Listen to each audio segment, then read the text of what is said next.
पुराने वक्तों की बात है। एक गरीब लकड़हारा पहाड़ी गांव में रहता था। इसका नाम साबिर था और वो बहुत मेहनती मगर बेहद सादा इंसान था। रोज सुबह सवेरे जंगल में जाता, लकड़ियां काटता और शाम तक इन्हें बेचकर 2 वक्त की रोटी कमाता। लेकिन साबिर के दिल में एक ख्वाहिश थी, वो अपने बेटे को बड़ा आदमी बनाना चाहता था। एक दिन साबिर ने सुना कि शहर के पार एक दरवेश रहता है जो किस्मत बदल सकता है।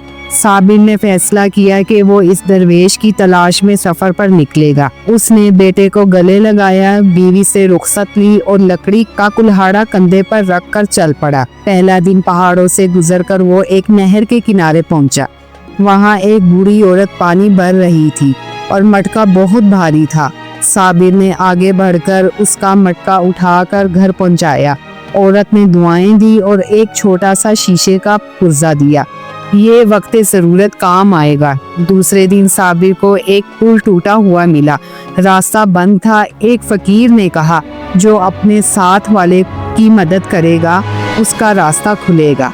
साबिर ने एक नाबीना मुसाफिर को कंधे पर उठाया और अचानक लकड़ी का पुल बन गया। वो रास्ता पार करके एक वीरान वादी में पहुंचा।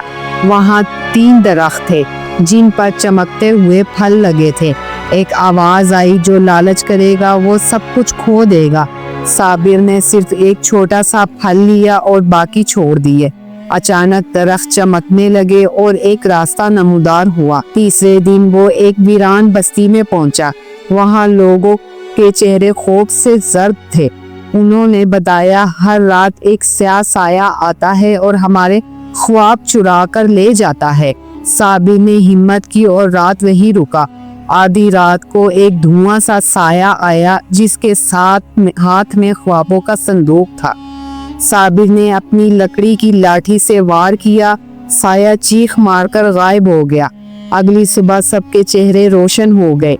बूढ़े रईस ने साबिर को सोने की थैली पेश की मगर उसने इनकार कर दिया। वो बोला, मेरा मकसद दौलत नहीं, दुआ है। आखिरकार 7वें दिन साबिर जंगल के पार उस दरवेश के दर पर पहुंचा। दरवेश एक ऊंची चट्टान पर आंखें बंद किए बैठा था। साबिर ने अदब से सलाम किया और अपनी सारी कहानी सुनाई। दरवेश ने आंखें खोली और मुस्कुराया। ए साबिर, तू पहले ही वो सब कुछ पा चुका है जिसकी तलाश में आया था। साबिर ने हैरानी से पूछा, क्या मतलब? दरवेश बोला, तूने रास्ते में कुर्बानी दी, सच्चाई दिखाई, लालच को ठुकराया और लोगों की मदद की। यही कामयाबी का असल राज है। दरवेश ने उसे वही शीशे का पुर्जा दिखाया जो बुढ़िया ने दिया था। उसने कहा, ये एक अमानत थी जो तुझे रास्ते के हर इम्तिहान में पहुंचाती रही। अब जा और अपनी जिंदगी में रोशनी बांट। साबिर वापस गांव आया, ना सिर्फ अक्लमंद बल्कि सबके दिलों का बादशाह बनकर।